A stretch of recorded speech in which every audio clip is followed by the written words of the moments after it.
Sangin Podcast would like to appreciate everyone who has listened and watched our episode. On behalf of the podcast, we would like to encourage every one of you to follow and subscribe to us using whichever medium you choose to listen to us.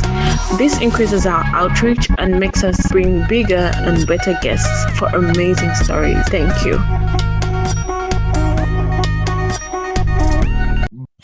Ladies and gentlemen, welcome back to the Sanyin Podcast. Today, I'm joined by my brother, Mr. Hats. Mr. Hats, welcome to the podcast. Yes, Mr.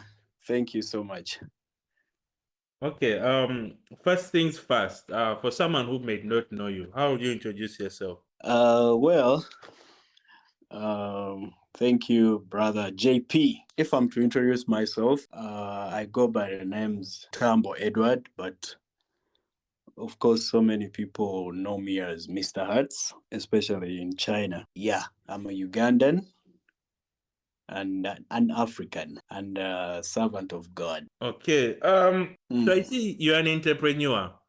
You have some businesses here and there that you're doing. Recently, I saw you have Hats Creatives, that does website designing and all that. So tell me about the businesses that you do, the various businesses that you do. Yeah, well, actually, on the post I saw you put me as manager of Ugandans in China something, but I'm the founder of multiple platforms, including Ugandans in China. I'm the vision bearer. Well, there are other founders and co-founders along the way. Then the Uganda residents in China circle, that is URIC.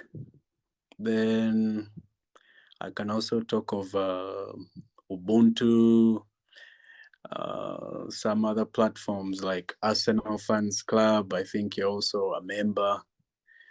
Then if we are to talk of the other ventures, you talked of Hats Creatives. There's Hats Creatives and Visionary Trades. It's a group of companies actually that was registered way back in 2022 in Guangzhou. And there is also Brickman Holdings, a company that I can also say that I'm one of the founders. It's a real estate company that we started with a few friends during the COVID time around 2019. So it's so many hats. Like some people say I wear many hats, but why not if they can all fit? I'm passionate. I'm so passionate about creating opportunities, connecting communities, just like you see Ugandans in China, Ubuntu DNA, and of course building platforms that empower others to thrive, dream, and do, whether it's through business, like you said, business, events, content, basically. So I just love to turn visions into reality. Okay. So let's now focus on the business side of it. Like, how did you start, like, having that entrepreneurial mindset? Like, let me start this with business. If we are to go into business, well, it's been quite a ride. But when we talk business, my brother JP, so many people talk of capital. But me, I always tell so many people that you yourself, you are the capital. You have hands, you have legs, you have the brain. You don't need to go looking for any capital. I need $10,000. I need this. So for me, I could say you just need to start where you are. I used whatever I had to do what I wanted to do. So with Visionary Trades, we call ourselves, our slogan is your trade key. I help individuals, businesses and companies to do sourcing, purchase, and also ship products from China to Uganda. Well, I'm not so much into the shipping part of it, but our services are mostly product sourcing, supplier identification. Then sometimes I used to also do some market visits, but these days I don't do it a lot. But I have people that help me do it even when I'm not in China. And travel support, of course, like people who want to book flights and book hotels and stuff like that. And we do briefings also before their trip. So that is basically for Visionary Trades. To get to on getting to how I started, it was during the COVID period. I used to do some work for a Chinese agency, but everyone knows what happened. We were stopped, abruptly. We had to stop working. So during that time, I had so many friends back home in Uganda, and some other friends in other countries who used to send me for a lot of products and goods in China. So I interacted with them, and I was like, this can be an opportunity. So you remember I started by saying you can already start anywhere. Yeah. So during this time, I only had my phone, my laptop, and Wi-Fi. Of course, it was COVID time, but we were able to pay up for the Wi-Fi and the bills and everything. So I actually started by opening up an email, Visionary Trades email.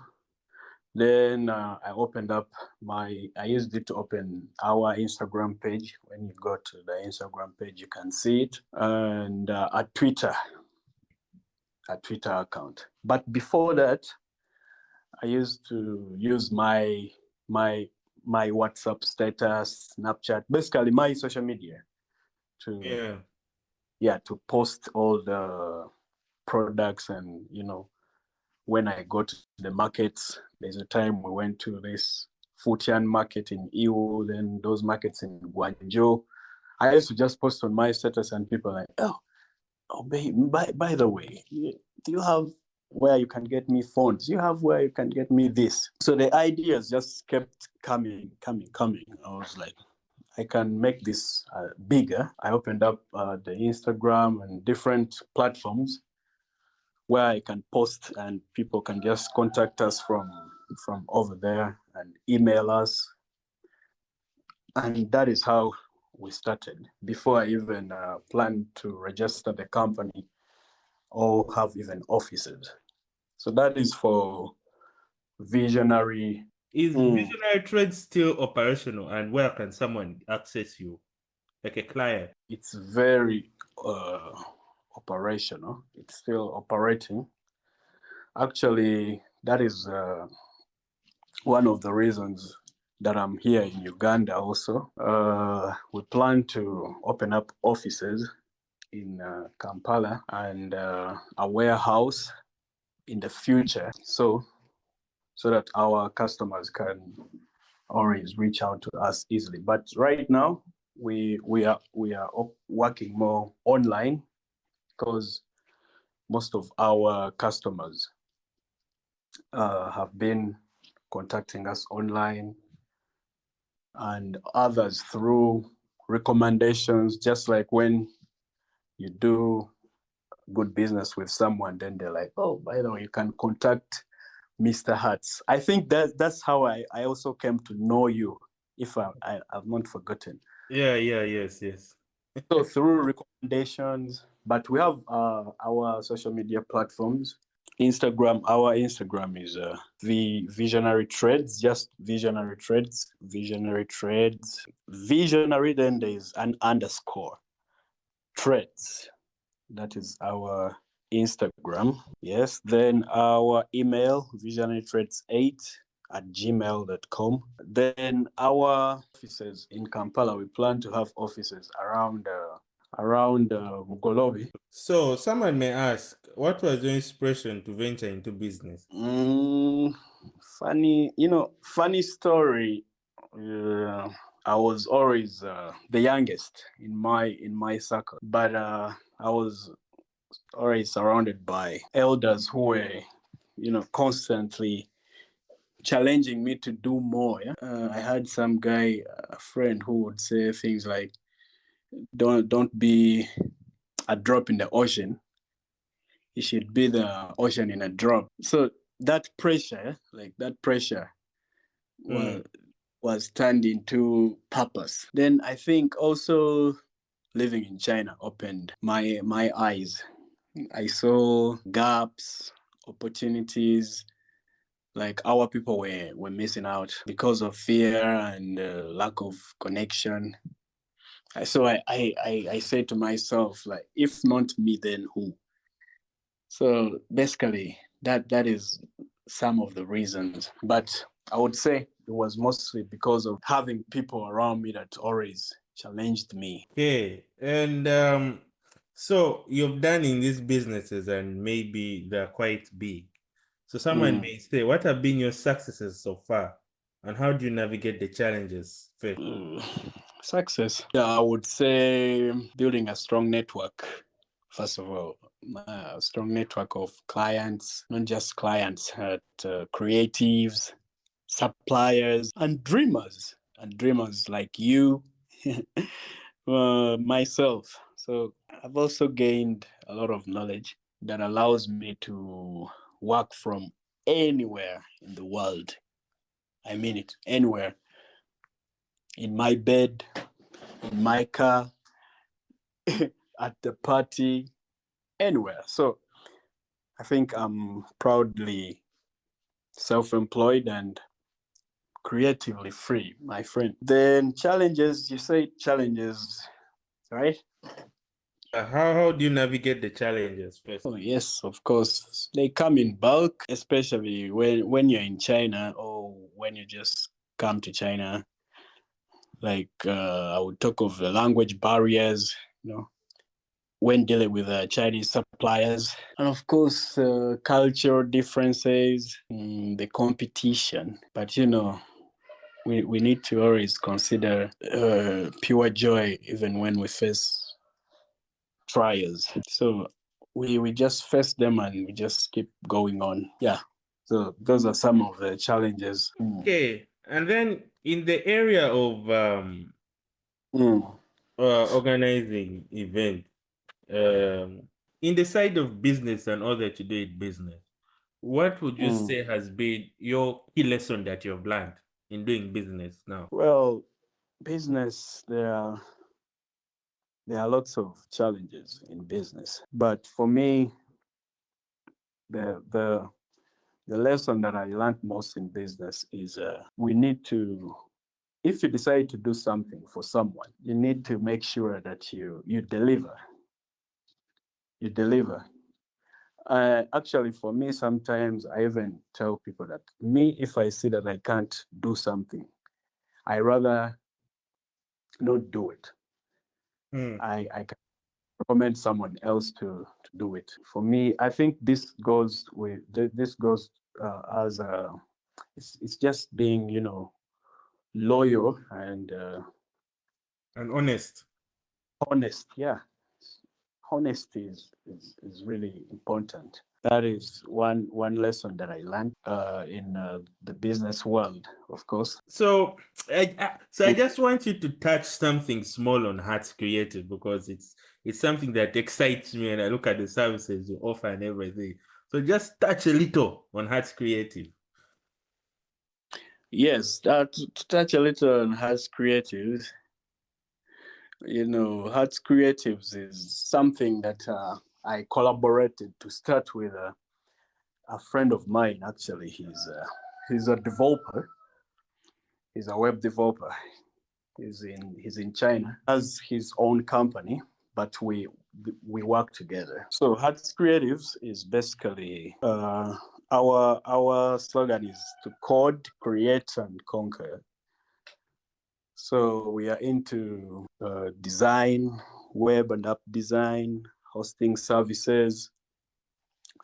Then I also added the bit of TESOL/TEFL certificates. And I'm also planning to add IELTS. Actually, I'm having my first sessions with some IELTS students. So this is all, these are all, companies or things that I just don't need a lot of capital I didn't need a lot of capital to start. Because now if I'm to say services like certifications, yeah, all you need, anyone can do this. Because I believe I can't be selfish to tell someone something, because there are so many people. We can all have different clients, So with the TEFL and this IELTS, all you need is to study the certificate and know how to do those questions and answer them. Because for the TEFL and TESOL, you can do the certificates for people, yeah. But for the IELTS, I just teach people how to sit for themselves and do the test, because we can't do the certificates for them. So that is for the Hearts Creative. Yeah. So if someone's listening to this and in China, would you say that it's kind of easier to start up something like a business in China? Like China gives you that opportunity to start up the business. It depends on what kind of business the person wants. Yeah, but I wouldn't say it's really easy to start up a business that is legal,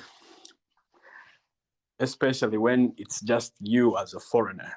It's not really something easy. You just wake up one day and say, okay, I want to start to open a business in China. There's a lot you need. It's a process. You need to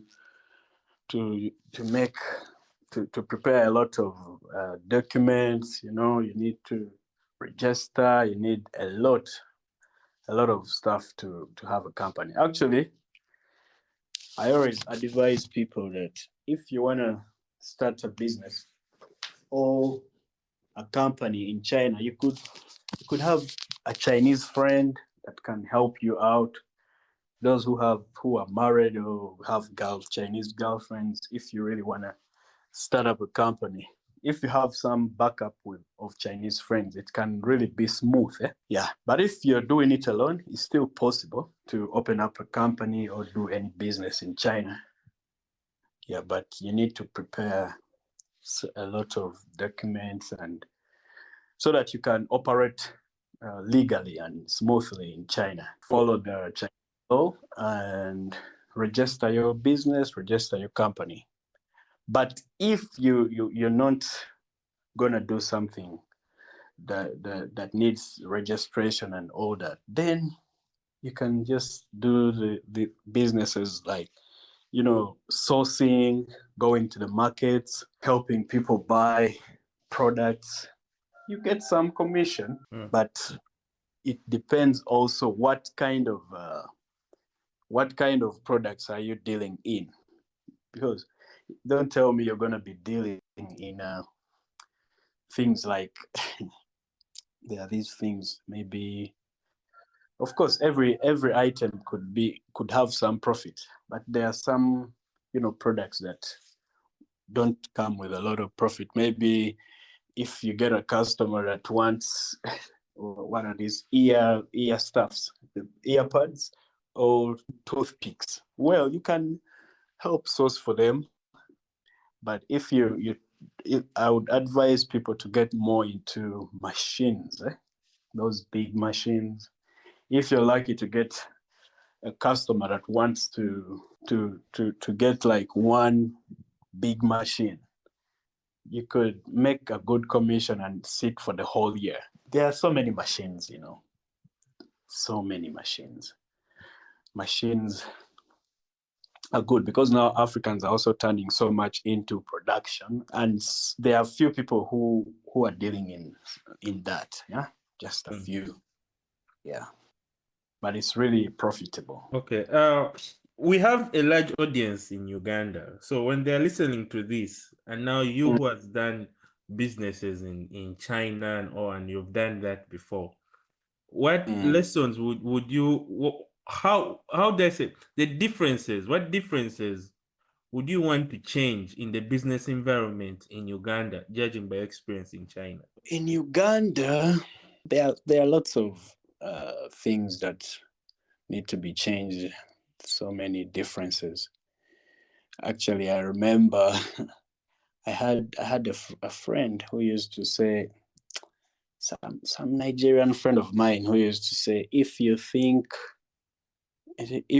you are too small to make a difference, you should try sleeping with a mosquito. A mosquito is too small, but it can be so annoying.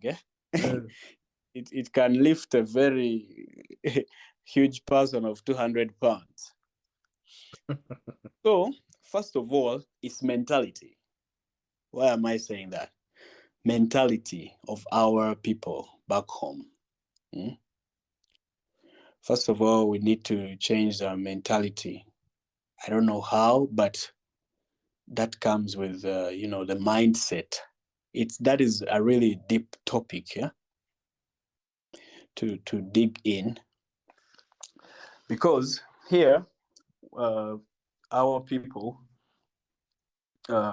doing businesses, most of them, well, there are so many that are doing well and doing that and that. But you remember when I was starting, I said you can always start anywhere. But here, when you tell someone, okay, you start something, use this, you do ABCD. After a few months, you have ABCD, EXGI. They'll tell you, I need capital. I need 20 million. My friend, where are you going to get 20 million? So that's all the mindset that needs to change. And people need to also use so much, the social media. Well, so many people these days are trying so much with the TikTok, but you can see China, someone can just sit home, but they make millions of money on their phones. So that is also something that can change. I met some young man like this on the streets of I was in that side of it. Some young man like this. This young man, I was actually in a salon, have a haircut. This young man had paintings. He had very good paintings. I actually took his phone number.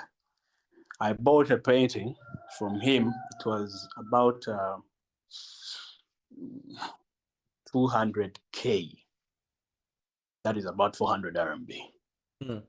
Then I asked this young man, do you have Instagram? Do you have Facebook? Do you have TikTok? He was like, no. So the guy who was doing my hair, giving me the haircut, was like, Kali, now if you had these platforms, you could even get more people. You're so talented. Someone you can just sit down like this in just a minute. 5 minutes like this, he can make a portrait or whatever. What are they called? A drawing of you. So he was really talented. So they had an argument there, and The guy was like, no, me, I can just move with my paintings here. In a day, I can make 500,000. For you here in the salon, can you even make this kind of money? So they had an argument. But actually, the salon guy was very right. And I was also trying to advise him. And I was like, man, do you know you could just sit down without even moving out, looking for people? What they call that thing? Kutembea in English. Talking. Yeah. And you could just get people calling you to bring for them paintings without you having to walk around with these expensive paintings. Someone can just even knock you down. And because they were really good paintings, my friend.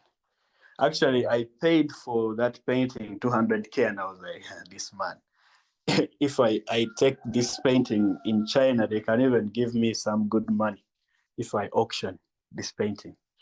So we had a discussion. The guy was like, okay, I'll try to open up my account, but what? I can't.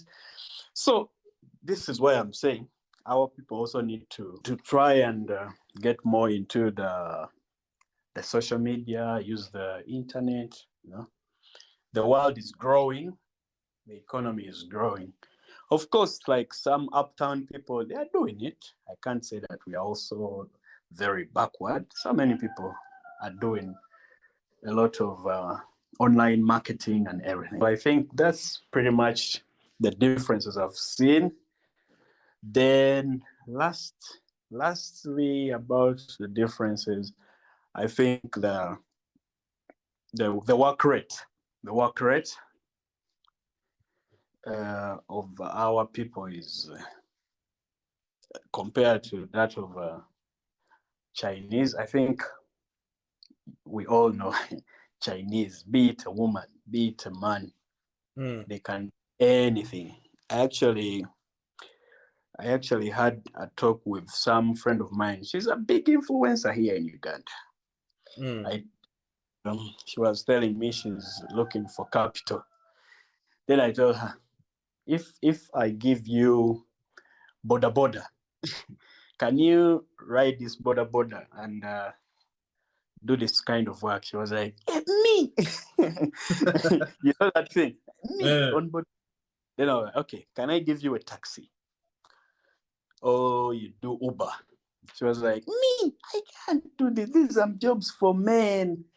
So our women also need to, try to help the Ugandan men, because Ugandan men can do any job. But our Ugandan men, most of them, of course, they are hardworking. I can't say they don't work, but it's just the mentality and, I think I should call it brainwashing or what, or the culture, maybe, apart. It's like a culture. If someone sees a woman doing that taxi or Uber or boda, it's like an abomination, my friend. But they can also do this because they are the ones who started this thing of women whatever, feminism and women what. So you will find a Chinese woman. Actually, I think in China, it's most didis I get is women. Those Ubers and taxis, it's women. You'll find a woman in a subway. You'll find a woman in a bus. You'll find a woman on what is this, butcher, selling that meat. You find a woman doing anything. So you find that most of the ladies, they have limited jobs here because they know a lady, I'm supposed to be a secretary, have a shop, have mobile money, So where does that take the economy?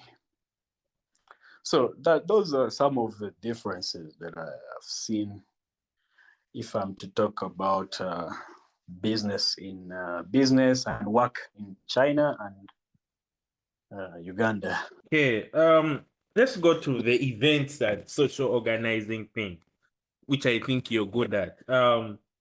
Ugandans in China, you started it. Ubuntu DNA among the guys there.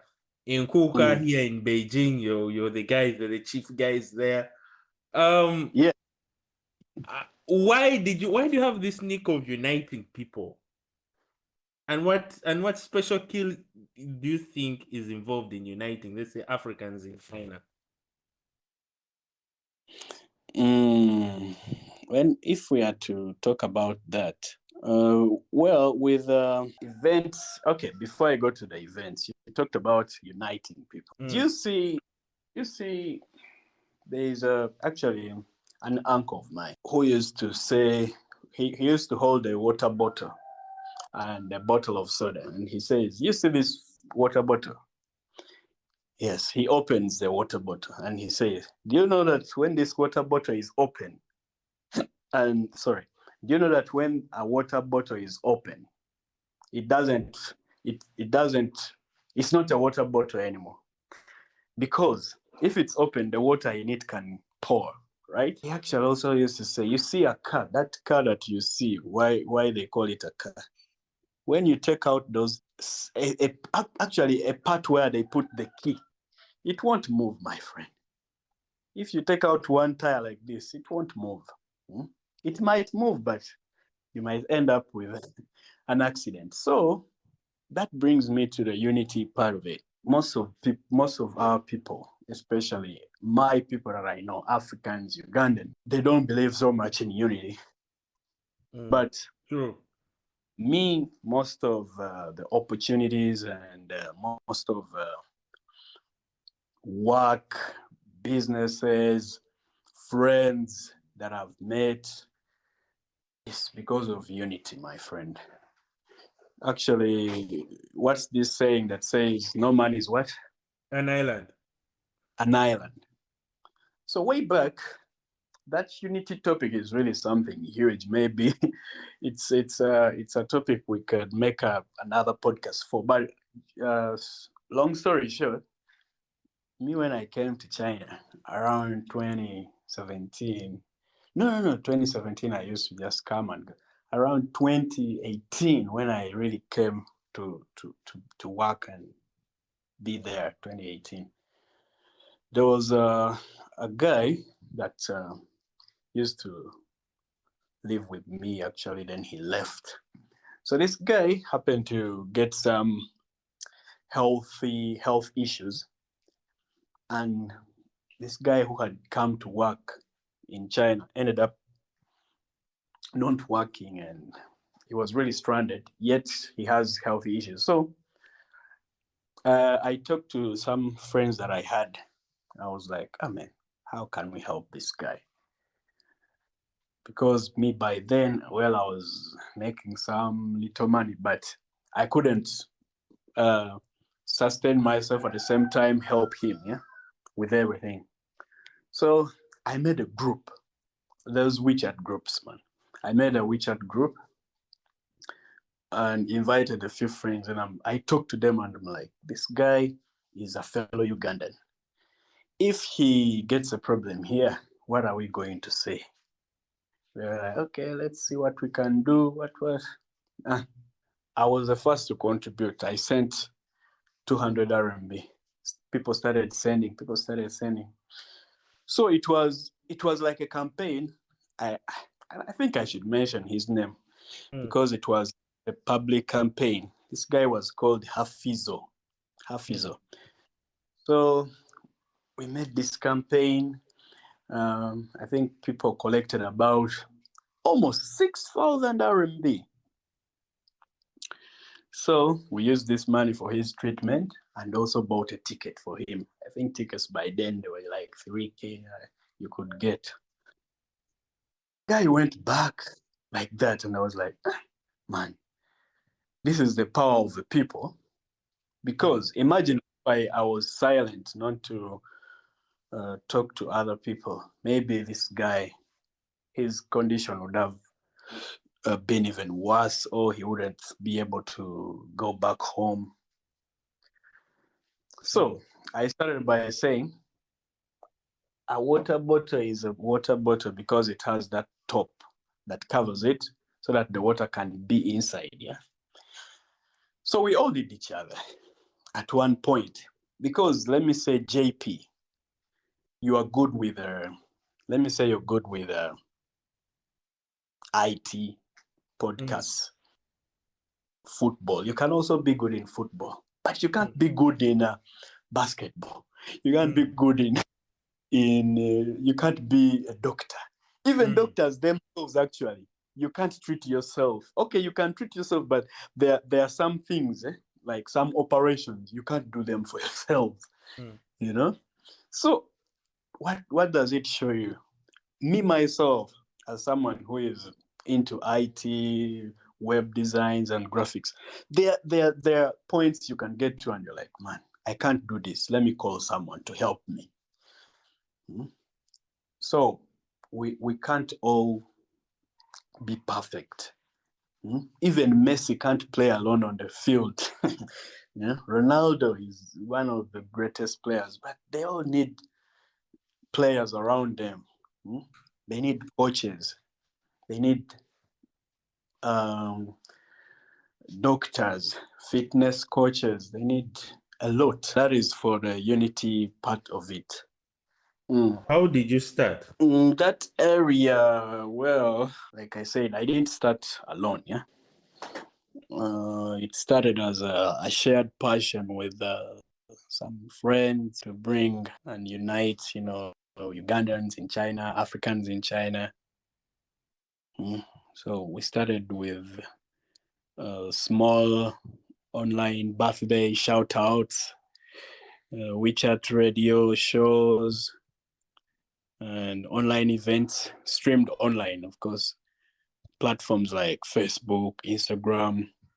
Actually, you could follow us over there on Instagram, Facebook, Ubuntu DNA, Ugandans in China, and so many other platforms. So as the online energy grew, the people started asking, like, when are we meeting in person? So we leveled up. We moved from just the virtual vibes to physical gatherings, themed parties. Like I talked of the educational forums, like that Ubuntu DNA summit, business expos. Then so the mission were always clear, man. Like to unite, empower, and elevate. So every event became a stage, like a stage for different foreigners in China, Ugandans, Nigerians, entrepreneurs, artists. I met some artists. There's a guy called Jack 45, creatives, dreamers. So we didn't just host parties. We built like a home. We wanted to build a home away from home, like a vibe, a family, a movement, actually, I should say, a movement. Okay. And I would ask by saying that, what are the key factors necessary for a successful event? That's a good question, actually. I'm not the best to answer it, but, organizing an event is like cooking a good meal. There are so many things you need to make a good meal. You need the right ingredients, yeah? First of all, you need to know your audience. You need to know like who you're gonna serve. Engage with them. That's why that you build that anticipation. Like you see, when I was telling you about some events that before we had the physical vibe, yeah. Actually, people themselves started asking, but when are we meeting? We're tired of these online birthdays, online shows. Like they wanted it physical. So that was like building anticipation, yeah. Then, of course, choose the right venue. choose the right venue. After choosing the right venue, advertise. Don't just whisper in a crowd. You need to advertise, get sponsors, all strategic partners, people that could help you, support you financially, support you in different things. Yeah. But most importantly, you need to create something unforgettable, like an experience. You need to create an experience, not just calling people, oh, come and party. There are so many parties. But I mean, after the party, like which experience, which story am I going to tell? Just like Maya Angelou said, like people always forget what you said, but they'll never forget how you made them feel, right? So that's pretty much it. What you need for successful. We started doing those kind of programs actually online, like doing birthdays, like birthday celebrations online because we couldn't travel, during the COVID. We even had like radio shows like online, like we had different shows on the platform. I remember, I think there's a time I even contacted you for an online show. Was it? Was true. Yeah, to host something. I think you had one program. Through those programs, some people were like, man, COVID is now not that serious. I think we need to plan something. Yeah. Actually, that was before even UGIC. That time we planned a summit, the Ubuntu DNA Summit in Iwo.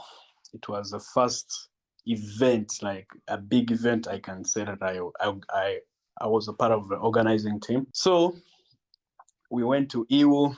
The people that we were celebrating online, doing birthdays online, like we met in person. In Iwo, we met at the Futian market. We went to different places, but it felt like we had already known each other. Yeah. So we were like, man, so this is good. We can actually do something else. We can do different summits in different cities. So we planned another summit in Guangzhou, but unfortunately, because of the COVID, it didn't happen. Then Ubuntu DNA kind of also went somehow like low key because most of the founders had left China. So that is when I concentrated more on the Ugandans in China. So Ugandans in China, I said we had started with those. I brought on also those ideas of online programs, what, and what. So later on, we planned some tournaments and challenges, like dance challenges and pool. There was a pool tournament. There was push-up challenge. I remember everything is in my head because I was at the back of all this, man. Planning everything, doing the flyers myself, but people didn't even know. Doing the flyers myself, sometimes even financing the what for the winner. That is how people are like, oh man, but we need to meet up. We did there's this small event we first did. It was like a small meetup. Then after that, we did the summer fest. Then Kuka was like at every end of the year. Well, that Kuka was already there before. They used to do it at every end of year, but we brought in like another style, and used to advertise, and so people used to come in from different cities: Beijing, Chengdu, Guangzhou. So that is how it all started, but it was all from online. Yeah. Okay. Someone may ask, okay, you did Ubuntu DNA in Kuka, UGIC, and all these initiatives that have united Africans in China. Why are we still having issues uniting Africans in China? What are those issues there, and what maybe solutions can you say? Number one, that's a very good question, actually, Mr. JP. Africans, especially, okay, if I'm to talk about our community, we need a system, like right now, even if I'm not in China, even if JP is not in China, even if I'm going to mention some names, Roy Taban is not in China, Sema is not in China, or any other leaders, Charlie, like the Ubuntu guys that I started with. When those guys left, Ubuntu went down. But it's because there was no clear, system of handover. Actually, I fought so much to have a new leadership. It didn't happen. But this also goes to the leaders that people entrust. Like, even if leaders come in, everyone can have a chance. Because, like I said, we can't all be perfect. You're good with IT, you're good with music, you're good with dancing.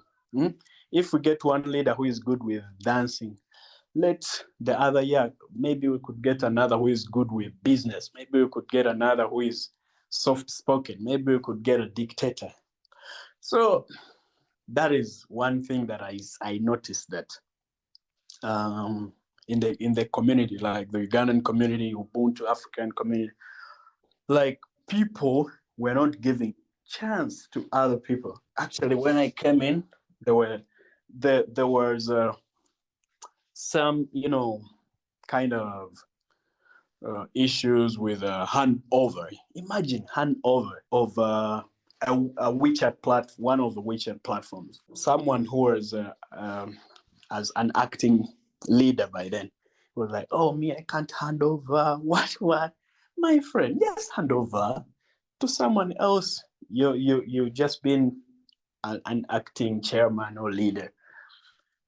So those are some of the issues. I myself, if I was really greedy, I would say, okay, I'm the founder of ABCD. Let me be the president.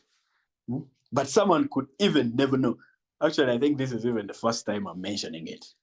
Yeah. And it actually I had issues with some of the co-founders who used to say, "Yeah, we did this, we did." Yes, you did it. We acknowledge you doing it. But after doing it, after saying we did ABCD, what next? What are you leaving? What legacy are you leaving? If you go, is the system gonna be the same, or is it gonna decline, or is there gonna be a downfall, or is gonna be a rise?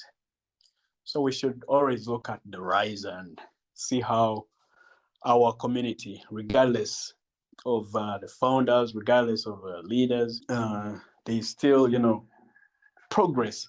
Because in my time, when Ugandans in China was like the umbrella organization for all Ugandans in China, I think I've seen like two leaders so far.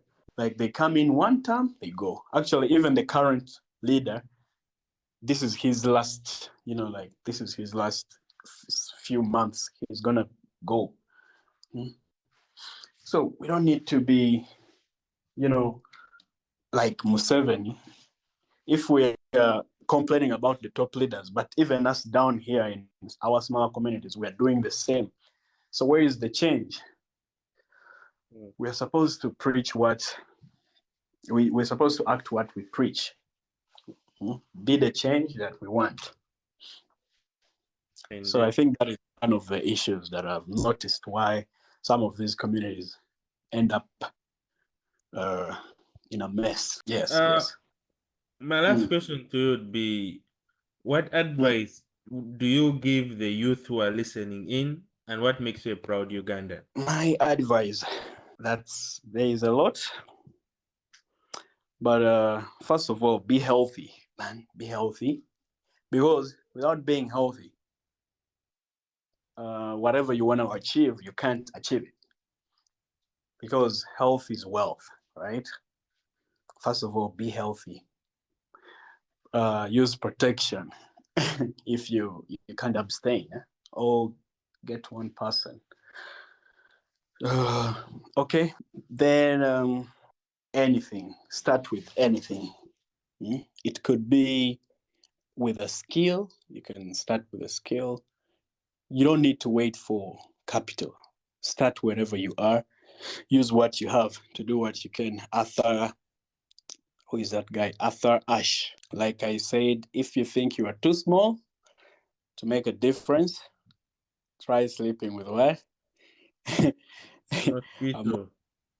Yeah. So we can always make a difference. We shouldn't be naive. Sometimes we Ugandans, we are so naive. Be the boss of yourself. No one should tell you that you can't. Lastly, to the youth, you shouldn't be afraid to dream loudly. You shouldn't be destroyed by others, and you don't have to blame yourselves for anything. Like you don't blame a clown for acting like a clown. Ask yourself why you keep going to the circus. Yeah. So